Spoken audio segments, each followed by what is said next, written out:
presenciar essas mudanças estruturais da economia. Isso foi meio que ofuscado pela pandemia e pela guerra. E a primeira pergunta naquela época que eu fiz ao senhor foi exatamente a mudança de foco e do papel dos bancos públicos. Então eu queria que o senhor falasse um pouco o que os bancos públicos fizeram nesses seus anos de governo, que é completamente diferente do que eles fizeram anteriormente. Você podia perguntar, a melhor pergunta é o que eles não fizeram, né?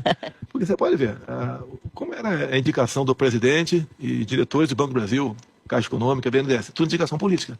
Isso deixou de existir. Até o próprio Pedro Guimarães fala que num período recente, né, de um comando de um partido com bandeira vermelha que tinha por aí, o endividamento da Caixa foi em 45 bilhões de reais. O endividamento do BNDES, com programas mais absurdos possíveis, entre ele empréstimo para ditaduras fora do Brasil, chegou na casa dos 400 bilhões de reais. Eu sei que não é banco, Petrobras. O endividamento da Petrobras, em 14 anos daquele outro governo, se endividou em 900 bilhões de reais. Era a maior dívida do planeta.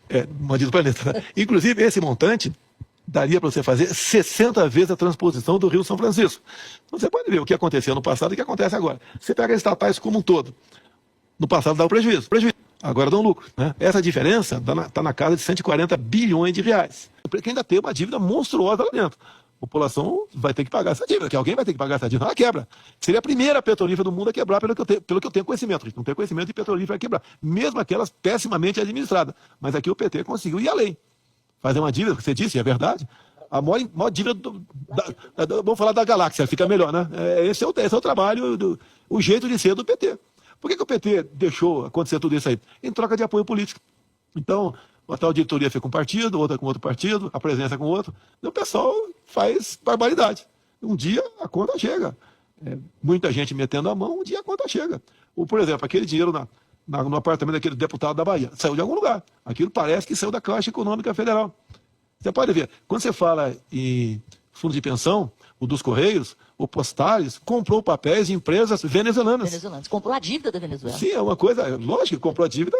Tá? Você pode ver, quando a BNDES começou a emprestar dinheiro para outros países, Cuba, por exemplo, né, que todo mundo sabe, né, Porto de Mariel.